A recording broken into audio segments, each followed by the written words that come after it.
वंदे मातरम। खबर उत्तराखंड देख रहे हैं आप। मैं हूं आपके साथ काजल ठाकुर। शुरुआत इस वक्त की बड़ी खबर के साथ करते हैं। देहरादून से है। विजिलेंस ऑफिस पहुंचे रामविलास यादव। हाईकोर्ट से फटकार के बाद पहुंचे विजिलेंस ऑफिस। विजिलेंस अधिकारियों के सामने अपना पक्ष रखेंगे। आईएएस पासवान के खिलाफ मुकदमा दर्ज। आय से अधिक संपत्ति के मामले में मुकदमा दर्ज किया गया है। विजिलेंस अधिकारियों के सामने अपना पक्ष रखेंगे। आईएएस रामविलास के खिलाफ मुकदमा दर्ज किया गया।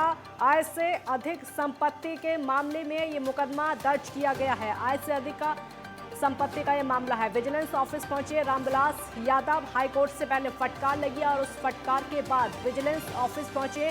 विजिलेंस अधिकारियों के सामने अपना पक्ष रखेंगे। वहां पर पूछताछ होगी। विजिलेंस अधिकारी पूछताछ करेंगे। आपको बता दें कि रामविलास के खिलाफ मुकदमा दर्ज किया गया है। आय से अधिक संपत्ति का ये पूरा मामला है और आय से अधिक संपत्ति के मामले में मुकदमा दर्ज किया गया है। अब विजिलेंस की टीम पूछताछ करेगी। विजिलेंस ऑफिस पहुंचे हैं, वहां पर उनसे पूछताछ होगी। जो भी सवाल होंगे अधिकारियों के, अपना पक्ष उनके सामने रखेंगे, सवालों का जवाब देंगे। आईएएस रामविलास, उनके खिलाफ मुकदमा दर्ज कर लिया गया है। आय से अधिक संपत्ति का ये पूरा मामला बताया जा रहा है। आय से अधिक संपत्ति के मामले में मुकदमा दर्ज किया गया है। विजिलेंस ऑफिस फिलहाल पहुंच चुके हैं, वहां पर पूछताछ होगी और वहीं पर अपना पक्ष रखेंगे। आय से अधिक संपत्ति का ये पूरा मामला है। आईएएस रामविलास के खिलाफ मुकदमा दर्ज किया गया है। पूछताछ होगी और अपना पक्ष रखेंगे। उसके बाद देखना होगा कि इस पूरे मामले में क्या होता है। ये तस्वीरें आप देख रहे हैं, एक्सक्लूसिव तस्वीरें आप देख सकते हैं। फटकार के बाद, कोर्ट से फटकार के बाद विजिलेंस ऑफिस पहुंचे आईएएस रामविलास। उनके खिलाफ मुकदमा दर्ज किया गया। ये देखिए तस्वीरें आप देख सकते हैं। आईएएस रामविलास की विजिलेंस ऑफिस पहुंचते हुए उपेंद्र राणा संवाददाता हमारे साथ जुड़ गए हैं ज्यादा जानकारी के लिए। उपेंद्र, विजिलेंस ऑफिस पहुंचे हैं आईएएस रामविलास, तस्वीरें हम लगातार दर्शकों को दिखा रहे हैं। बिल्कुल काजल, क्योंकि जिस प्रकार से नैनीताल हाईकोर्ट से आईएएस अधिकारी रामविलास यादव को फटकार लगी है, आय से अधिक संपत्ति जो 500 से अधिक संपत्ति जो है, करोड़ से अधिक संपत्ति जो है, यहाँ पर रामविलास यादव पर जो है मुकदमा दर्ज विजिलेंस के द्वारा जो है वो किया गया है। और ऐसे में अलग अलग ठिकानों पर जो है छापेमारी भी उत्तराखंड विजिलेंस की टीम के द्वारा जो है वो मारी गई थी। जिस प्रकार से लखनऊ, गोरखपुर और उत्तराखंड के कई ठिकानों पर छापेमारी की गई। तो यहाँ पर जिस प्रकार से 2 फ्लैट और 4 प्लॉट जो है इनके यहाँ पर पाए गए हैं। अभी फिलहाल जो है उसका जांच लगातार जो है वो जारी। और जिस प्रकार से 19 अप्रैल को जो है ये मुकदमा जो है वो विजिलेंस की टीम द्वारा जो है वो दर्ज किया गया था। उसके बाद से लगातार जो है पूछताछ के लिए रामविलास यादव को जो है विजिलेंस की टीम बुला रही थी, लेकिन छुट्टी का बहाना, तबियत खराब होने का बहाना लगातार जो है आईएएस अधिकारी जो है वो बना रहे थे। और उसको लेकर जो है कई बार वो पूछताछ के लिए जो है विजिलेंस की टीम के सामने नहीं पहुंचे थे। ऐसे में वो लगातार जो है विजिलेंस की टीम उनकी छानबीन में जुटी हुई थी, लगातार उनके ठिकानों पर छानबीन कर रही थी। उनकी जो आय से अधिक संपत्ति उसको किस तरीके से उन्होंने अर्जित की, उन तमाम चीजों को लेकर जो है कागजात इकट्ठा करने में जुटी हुई थी। और लगातार जो है कई जगहों पर जो है उन्होंने छापेमारी भी की थी। और आज जिस प्रकार से नैनीताल हाईकोर्ट ने जब उनको फटकार लगाई तो उसके बाद जो है आज रामविलास यादव उपेंद्र क्या विजिलेंस ऑफिस पहुंच चुके हैं? क्या पूछताछ शुरू हो चुकी है या फिर कुछ देर के बाद यह पूछताछ होगी? क्या अपडेट है? देखिए, अभी जस्ट कुछ ही देर पहले जो है वो विजिलेंस ऑफिस पहुंच चुके हैं और ये माना जा रहा है कि विजिलेंस के जो अधिकारी है वो कहीं ना कहीं उनसे पूछताछ करेंगे, जो कि आय से अधिक संपत्ति जिस प्रकार से उन्होंने अर्जित की है वो कहां से अर्जित की है। क्योंकि जिस प्रकार से अभी तिरछी अपर सचिव है और समाज कल्याण विभाग में सचिव भी रहे हैं और साथ ही जिस प्रकार से वो उत्तर प्रदेश के विकास प्राधिकरण के सचिव रहे हैं। ऐसे में सबसे पहले तो बात यह है कि उत्तर प्रदेश की ओर से तो कार्रवाई होगी। सबसे पहले जो कार्रवाई होगी कि उत्तराखंड में इतनी संपत्ति उन्होंने अर्जित कहां से की, क्या उन्होंने बड़े घोटाले यहाँ पर किए हैं और जिस प्रकार से जो फ्लैट और जो उनके जो जमीन है वो किसके नाम पर है, कई सारे जो एविडेंस यहाँ पर मिले हैं उसके खिलाफ, उसको लेकर जो है कहीं ना कहीं उत्तराखंड विजिलेंस की टीम जो है वो उनसे पूछताछ कर सकती है। बहुत शुक्रिया उपेंद्र आपका इस पूरी जानकारी के लिए। तो विजिलेंस की टीम उनसे पूछताछ करेगी, देखना होगा क्या कुछ खुलासे निकलकर सामने आते हैं। हालांकि अभी पूछताछ होनी बाकी है। विजिलेंस ऑफिस आईएएस रामविलास पहुंच चुके हैं, उनसे पूछताछ अब की जाएगी। लगातार तस्वीरें भी हम आपको दिखा रहे हैं। एक और बड़ी खबर देहरादून से आपको बता देते हैं। नौकरशाही की गलतियों से गल रहे नौकरी के प्रस्ताव, आयोग ने 793 पदों के प्रस्ताव गलतियां होने की वजह से लौटाए हैं। लोक सेवा आयोग की सालाना रिपोर्ट में इसका खुलासा हुआ है। 2020-21 में कई विभागों में आई भर्तियों के प्रस्ताव को लौटाया गया है। 2020-21 में कई विभागों में भर्तियां आई थी जिनके प्रस्तावों को लौटा दिया गया है। ये नौकरशाही की गलतियां बताई जा रही है जिनकी वजह से नौकरी के प्रस्तावों को बार बार लौटाया जा रहा है और युवाओं को नौकरी नहीं मिल पा रही है। नौकरी का मुद्दा, बेरोजगारी का मुद्दा बार बार गरमाता है, लेकिन इस तरीके के प्रस्तावों को अगर लौटा दिया जाता है और यही वजह है कि युवाओं को नौकरी नहीं मिल पा रही है। नौकरशाही की गलतियों से ये नौकरी के जो प्रस्ताव हैं वो गल रहे हैं, वो फेल हो रहे हैं, उनको वापस किया जा रहा है और सारी गलती नौकरशाही की बताई जा रही है जिसकी वजह से नौकरियों के प्रस्ताव वापस किए जा रहे हैं। आयोग ने 793 पदों के प्रस्ताव गलतियां होने की वजह से लौटाए। कुछ गलतियां, कुछ खामियां उनमें पाई गई। लोक सेवा आयोग की सालाना रिपोर्ट में इस बात का खुलासा किया है। 2021-22 में विभागों में कई भर्तियों के प्रस्ताव थे जिनको लौटा दिया गया है और साफ तौर पर नौकरशाही की गलती इसमें बताई जा रही है कि नौकरशाही की गलतियों की वजह से नौकरी के प्रस्तावों को वापस किया गया, वापस लौटाया गया। 793 विभागों में भर्ती के पद बताए जा रहे हैं जिनके प्रस्ताव को लौटाया गया है। 2020-21 में कई विभागों में भर्तियां आई थी लेकिन गलती की वजह से अब वो नौकरी नहीं मिल पाई। हालांकि बेरोजगारी का मुद्दा लगातार गर्माता चला जा रहा है।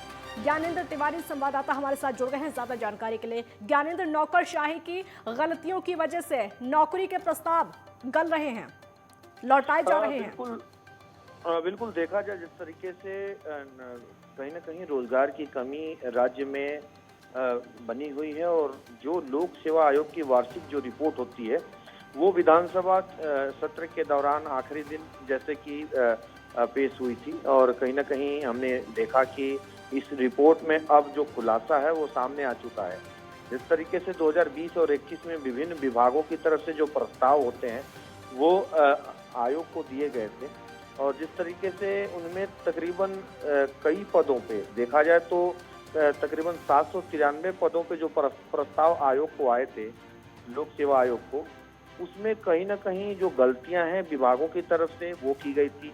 यही वजह है कि इनमें कहीं ना कहीं देखा जाए तो इन गलतियों की वजह से जो प्रस्ताव है वापस लौटाना पड़ा और इनमें जो भर्तियां हैं वो नहीं हो पाई हैं। ऐसे में देखा जाए तो 793 पद काफ़ी ज़्यादा होते हैं और ऐसे में विभिन्न विभागों की तरफ से जो प्रस्ताव थे, वो त्रुटियाँ थीं, उन्हें पूरा नहीं किया गया और ऐसे में जो ये भर्तियां हैं वो नहीं हो पाई। तो अधिकारियों का कहीं ना कहीं इसमें जो दोष है वो निकल के सामने आ रहा है कि नौकरशाही की जो गलतियां हैं उनकी वजह से ये प्रस्ताव खारिज हुए और इसमें भर्ती जो प्रक्रिया है वो नहीं हो पाया। साफ तौर पे देखा जाए जिस तरीके से राज्य में कई विभागों में अभी ऐसे पद खाली हैं जिनमें भर्ती होने बाकी हैं। बहुत शुक्रिया ज्ञानेंद्र आपका इस पूरी जानकारी के लिए, बहुत बहुत शुक्रिया। तो बहुत सारे पद ऐसे अभी खाली हैं जिन पर भर्तियां होनी अभी बाकी हैं, लेकिन गलतियों की वजह से, नौकरशाही की लापरवाही की वजह से इन प्रस्तावों को लौटा दिया जाता है, वापस कर दिया जाता है, जिसकी वजह से ये नौकरियां नहीं मिल पा रही हैं। देहरादून के ग्राफिकेरा यूनिवर्सिटी में मुख्यमंत्री पुष्कर सिंह धामी पहुंच चुके हैं, जहां पर सीएम ने 15-16वें उत्तराखंड राज्य विज्ञान एवं प्रौद्योगिकी कांग्रेस का दीप प्रज्वलित करके कार्यक्रम का शुभारंभ किया। आपको बता दें कि कार्यक्रम के दौरान यूनिवर्सिटी के चेयरमैन कमन घनशाला और आईएएस अधिकारी सौजन्य से मौजूद रहे।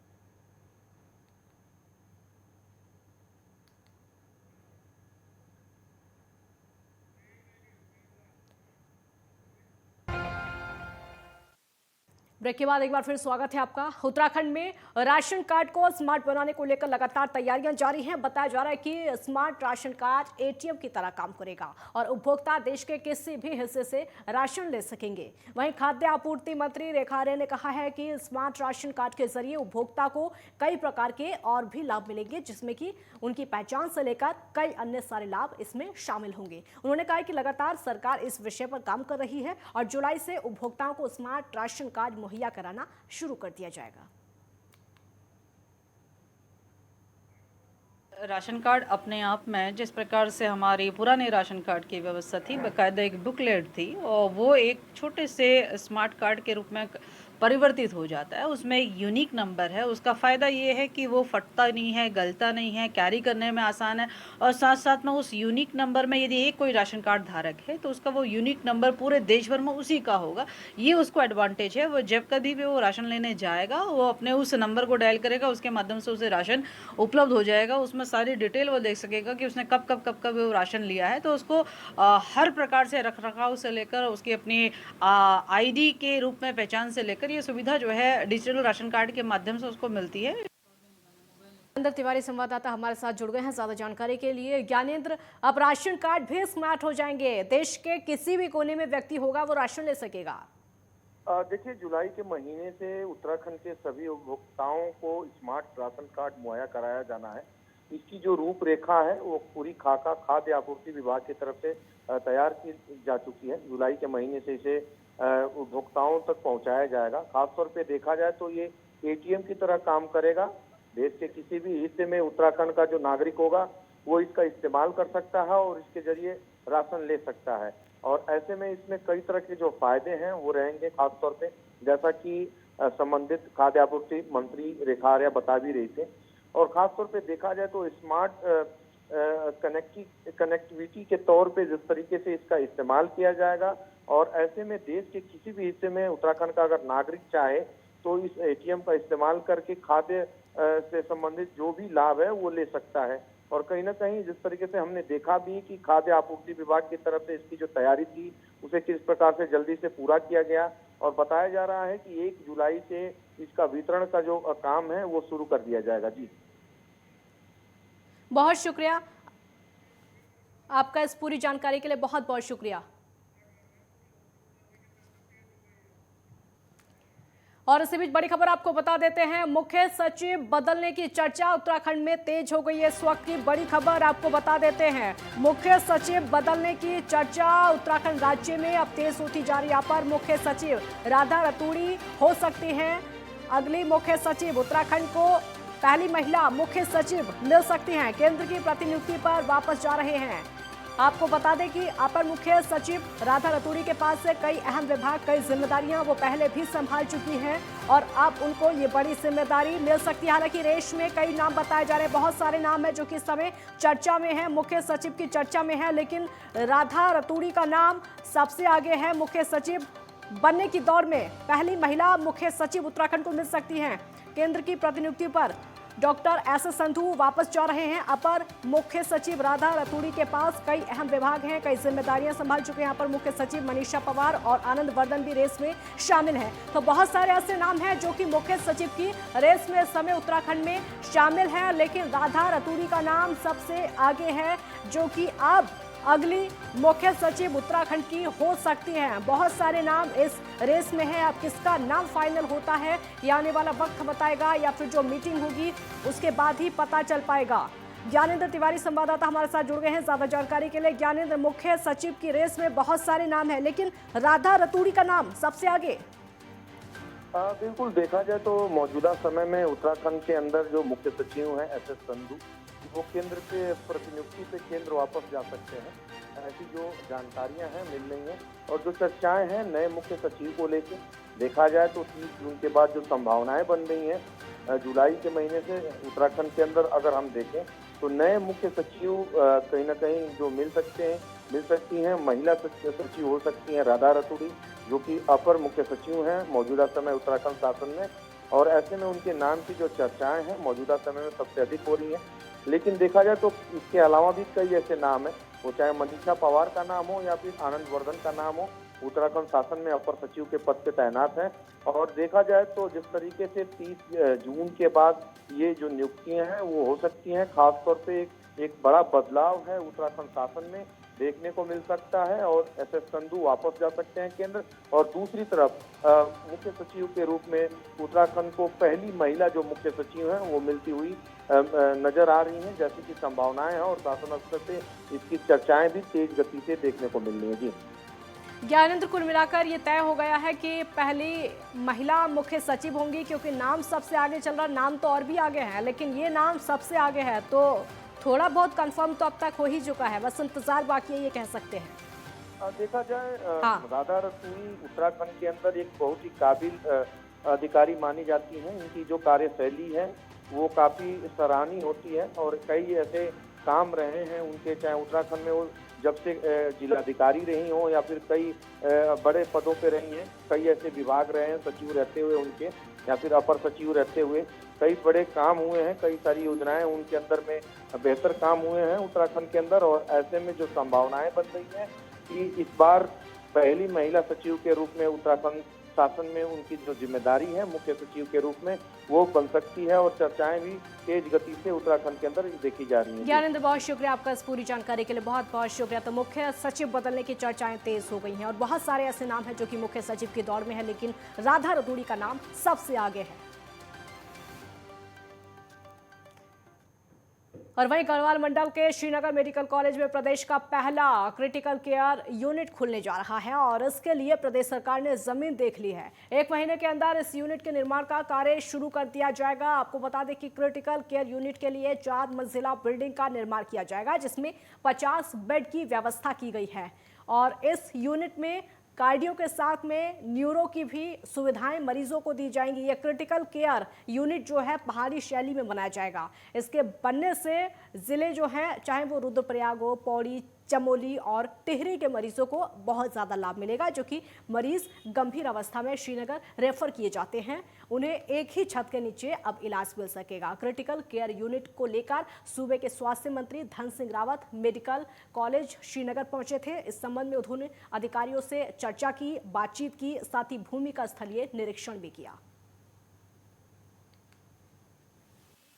नई जो राष्ट्रीय शिक्षा नीति है उसके तहत जो भी कोर्स हमारे विश्वविद्यालय में बोर्ड ऑफ स्टडी के द्वारा और एकेडमिक काउंसिल के द्वारा जो पारित किए गए हैं, उसमें किस तरह का कोर्स होगा, क्या कम्बिनेशन होगा, किस तरह की उसमें कितनी सीट होंगी, इन पर जो एकेडमिक काउंसिल में ये पास हो रखा है, बोर्ड ऑफ स्टडी से ये पास हो रखा है। इसमें जो हमारी एडमिशन कमेटी थी इसमें भी इसको पारित कर दिया गया और ये नया जो ये 2020 राष्ट्रीय शिक्षा नीति जिसको कहा जाता है, उसको इसी वर्ष से जो नया शैक्षिक सत्र होगा उससे इसको लागू कर दिया जाएगा।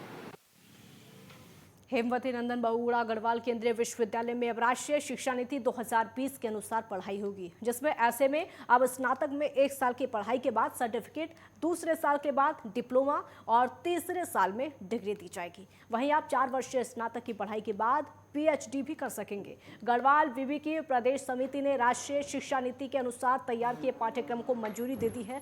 दरअसल केंद्र सरकार ने शिक्षण संस्थानों को NEP 2020 के तहत शिक्षण व्यवस्था चलाने के निर्देश दिए हैं। बीते सोमवार को विवि की प्रदेश समिति ने NEP के अनुसार पाठ्यक्रम संचालन को मंजूरी दे दी है।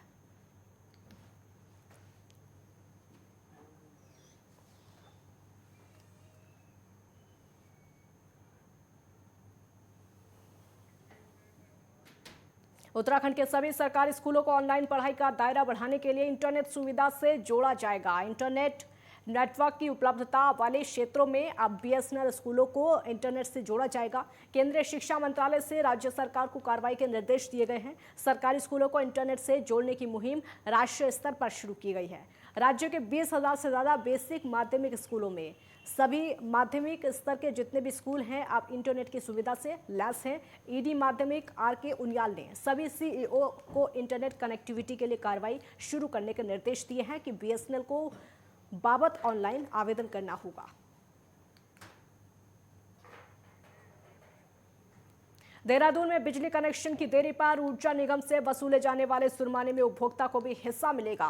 अभी तक ये जुर्माना विद्युत नियामक आयोग की वसूलता था, लेकिन अब आयोग ने नई व्यवस्था का ड्राफ्ट जारी कर दिया है। इस पर उपभोक्ताओं से आपत्ति और सुझाव मांगे गए हैं।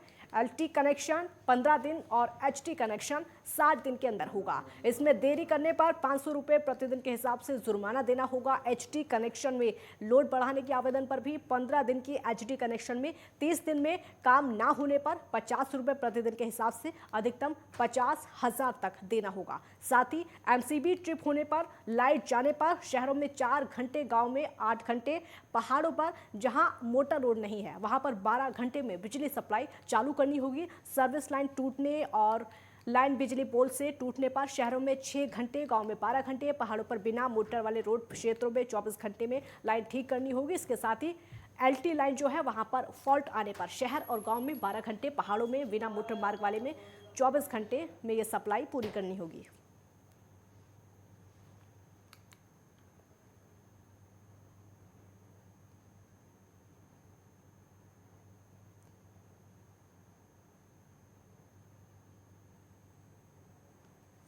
प्रदूषण नियंत्रण बोर्ड, खान विभाग और प्रशासन की संयुक्त टीम ने कई गांव के स्टोन क्रशर का निरीक्षण किया है। एसडीएम गौरव चटवाल, खान विभाग के उपनिदेशक, क्षेत्रीय अधिकारी, प्रदूषण नियंत्रण बोर्ड, उन्होंने संयुक्त रूप से निरीक्षण करके नियमों का उल्लंघन करने वालों पर कार्रवाई की बात कही है। खान विभाग के उपनिदेशक ने बताया है कि गोपाल चंद्र बनवासी नाम के व्यक्ति की ओर से एनजीटी में रामनगर के 16 स्टोन क्रशर की शिकायत दर्ज की गई, जिसमें शिकायतकर्ता का आरोप है कि स्टोन क्रशर जितने भी है निर्धारित पर्यावरण के नियम के मानकों की अनदेखी वहां पर की जा रही है, जिससे कि पर्यावरण को नुकसान हो रहा है।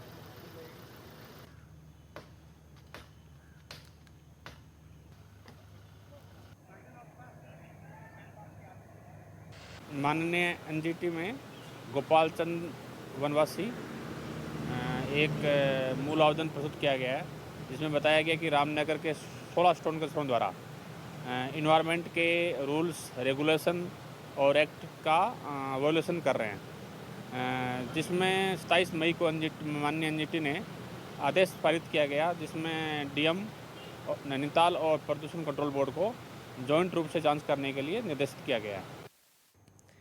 और इसी के साथ खबर उत्तराखंड में फिलहाल इतना ही। आप देखते रहिए नेटवर्क 10। जय हिंद।